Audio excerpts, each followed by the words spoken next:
Assalamualaikum warahmatullahi wabarakatuh. Saya dari kelompok 4 yang berisikan Rahmat Yusuf dan Ferdi Hermansyah. Hari ini akan menjelaskan tentang Kaidah Pedoman Umum Ejaan Bahasa Indonesia atau yang disingkat PUEPI. Kumaha, Fer?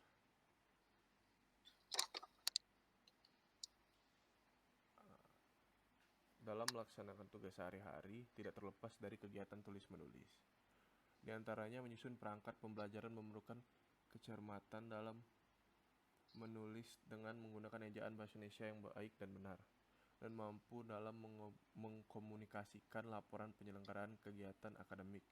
Penguasaan ejaan tersebut mencakup kemampuan menulis dan menggunakan huruf kapital dan huruf miring, kemampuan menulis dan menggunakan tanda baca, kemampuan menulis dan menggunakan kata dasar, kata berimbuhan atau majemuk. 4. Kemampuan menulis dan menggunakan kata serapan. Metode yang digunakan mencakup ceramah, diskusi, dan analisis, serta simulasi.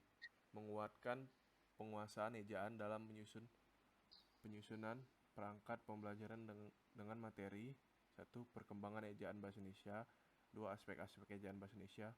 3. Analisis penggunaan ejaan bahasa Indonesia pada perangkat pembelajaran. Mengacu pada kegiatan tanya jawab pada awal hingga akhir pelatihan, serta kegiatan interaktif diskusi dan analisis selama proses pelatihan. Dapat dinyatakan bahwa memperoleh peningkatan kemampuan sebagai berikut. 1. Peningkatan kemampuan menggunakan huruf kapital dan huruf miring yang tepat dalam menyusun perangkat pembelajaran. 2. Peningkatan kemampuan memulih kata dasar dan kata menyebut dalam menulis perangkat pembelajaran. 4. Peningkatan kemampuan menggunakan kata serapan dalam menyusun perangkat pembelajaran. Mau dikit, Fer?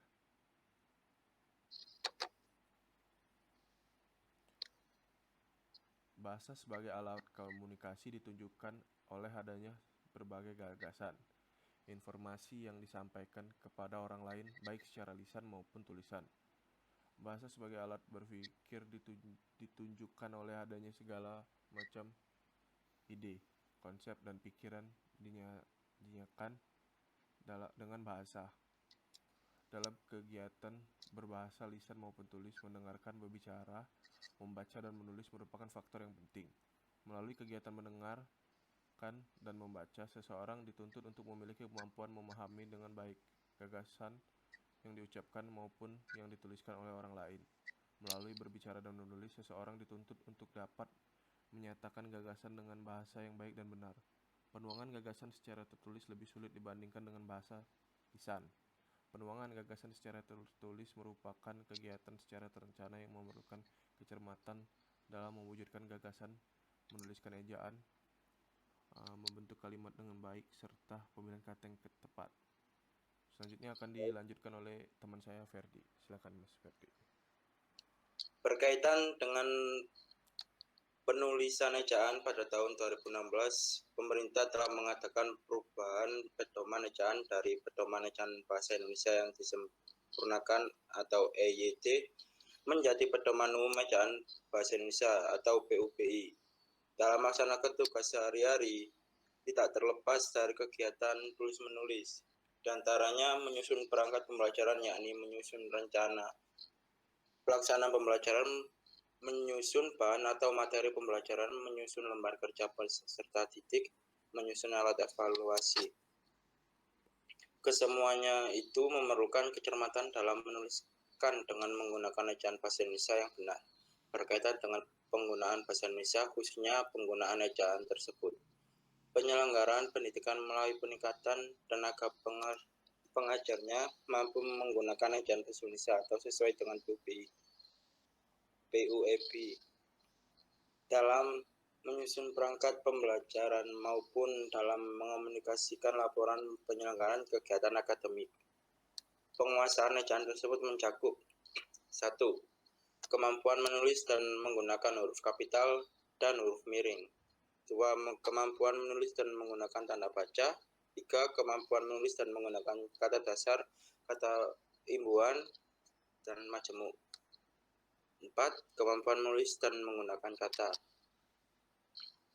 Sini ada metode yang dilakukan untuk meningkatkan kemampuan dalam pembelajaran, khususnya pembelajaran yang berdasarkan pada pendekatan saintifik, mencakup ceramah, diskusi, analisis, serta simulasi. Ceramah diskusi digunakan untuk membahas ilwal pendekatan saintifik dalam pembelajaran. Diskusi dan analisis digunakan untuk membahas skenario pembelajaran. Simulasi digunakan untuk contoh penerapan pembelajaran berbasis saintifik.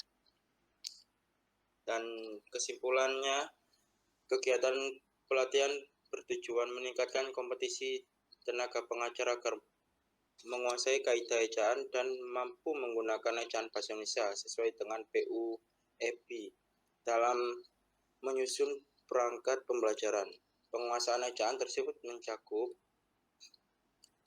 kemampuan menggunakan huruf kapital dan miring, kemampuan menggunakan tanda baca, kemampuan menggunakan kata dasar, kata imbuhan, dan kata majemuk. Kemampuan menggunakan kata serapan dan menyusun perangkat pembelajaran, pelaksanaan kegiatan.